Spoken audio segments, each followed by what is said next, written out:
Imagine that you've been unemployed and seeking work for months. Government benefit programs have helped you cover rent, utilities, and food, but you're barely getting by. Finally, you hear back about a job application. You receive your first paycheck in months, and things seem to be turning around, but there's a catch. Your new job pays just enough to disqualify you from the benefit programs, and not enough to cover the same costs. To make things worse, you have to pay for transportation to work and childcare while you're at the office. Somehow, you have less money now than when you were unemployed. Economists call this demoralizing. I'm single, unemployed, pregnant. Even if we are unemployed.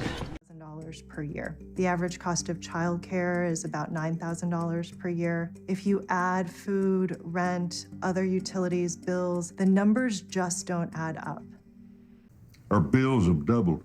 We got an extra person living in the house. That means extra food, extra utility. We were moving from being a colony to being an independent country. But there was a catch. One of the paradoxes of independence was when Princess Margaret came to represent the Queen. Unemployed. Economists call this demoralizing situation the welfare trap, one of the many different poverty traps affecting millions of people around the world. Poverty traps are economic and environmental circumstances that reinforce themselves, perpetuating poverty for generations. Some poverty traps are tied to an individual's circumstances, like a lack of access to healthy food or education. Others can affect entire nations, such as cycles of corrupt government or climate change. But the cruel irony of welfare traps in particular is that they stem from the very policies designed to battle poverty.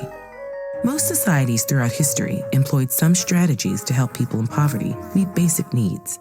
Before the 20th century, religious groups and private charities often led such initiatives. Today, these are called welfare programs, and they usually take the form of government-provided subsidies for housing, food, energy, and healthcare. Typically, these programs are means-tested, meaning that only people who fall below a certain income level are eligible for benefits.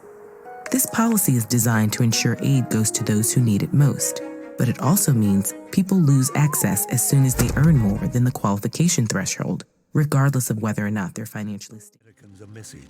What the Japanese were trying to do was to demoralize the Americans, but also destroy their naval assets. This is just so demoralizing. Graham, morale is already low. Worse than when we had our staff retreat at that sewage plant. Well, I suppose you told them morale would be even lower if they lost their jobs. No? That have not been addressed. This is something that started with slavery, but it's never diminished over time. And that's because government policy keeps perpetuating the circumstances for the wealth gap.